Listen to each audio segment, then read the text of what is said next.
When the Japanese attacked Pearl Harbor, our west coast became a potential combat zone. Living in that zone were more than 100,000 persons of Japanese ancestry, 2/3 of them American citizens, 1/3 aliens. We knew that some among them were potentially dangerous.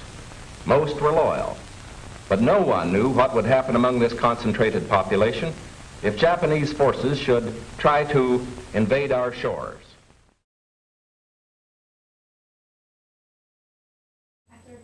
Everybody knows how horrible the Holocaust in Germany during World War II was, but not all of us know that here in America, we kept Japanese American citizens in concentration camps as well. Why did Franklin Delano Roosevelt order the concentration camps to be created, and how was the treatment in these camps? How did they affect the rest of many Japanese Americans' lives? After Pearl Harbor, many Americans were afraid of the Japanese. They sort of had the right to be. Franklin Delano Roosevelt thought that some of the Japanese Americans would become spies for the Japanese army, which would be a huge security risk. He created Executive Order 9066, which gave the military permission to put the Japanese American citizens into remotely located internment camps. They were told that these camps were just places to wait until the end of the war. But in the camps, if anybody resisted an order, they were shot to death, and no children were provided with medical care. At the end of World War II, when there was no longer a threat of citizens spying for Japan, the Japanese Americans were released from the camps, and the U.S. Congress apologized to them, saying that there had been no good reason behind the camps, and that the government, during a fit of war hysteria, had gone racist. Near the beginning of the war, Roosevelt ordered the creation of Japanese American internment camps. In Executive Order 9066, he said that there was a growing fear of espionage among Americans, so the government couldn't take any risks with citizens they couldn't completely trust. This being a valid point, Congress agreed, and the internment camps were set up in very remote areas of the country.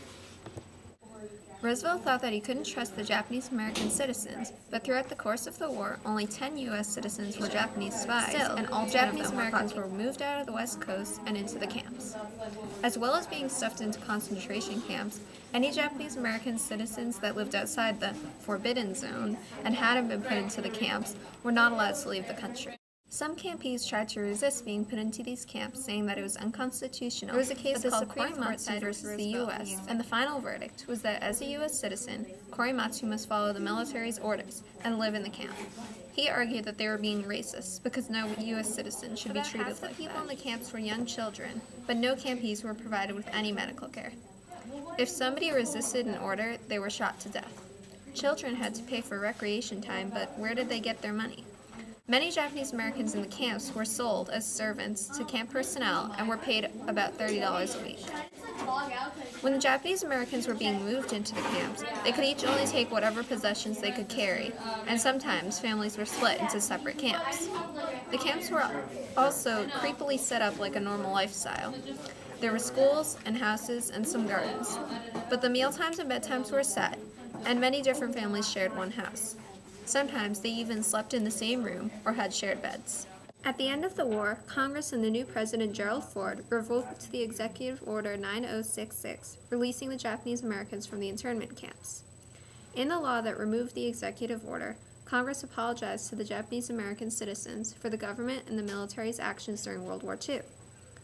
Part of this deal was that the U.S. government would pay back the Japanese Americans 10 cents for every dollar that they lost while they were in the internment camps. They also got a bonus check of $20,000 paid over their lifetimes. The president said that the Japanese Americans had been loyal throughout the entire war and that the government had took total blame for the camps. Sadly, even their apology didn't help the Japanese Americans face the extreme racism they got from other Americans. Most Americans put part of the blame from the war on the Pacific on the Japanese American citizens. They hated anything Japanese and at one point anything just Asian. This racism affected the Japanese American citizens greatly. It became very difficult for them to find jobs since nobody wanted a Jap as the face of their business.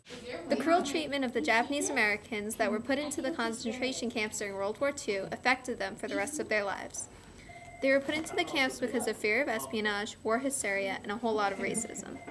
Many people think that the U.S. government was being hypocritical during the war. They were completely against Hitler putting Jews into concentration camps, but here in America, they were camps for our own citizens.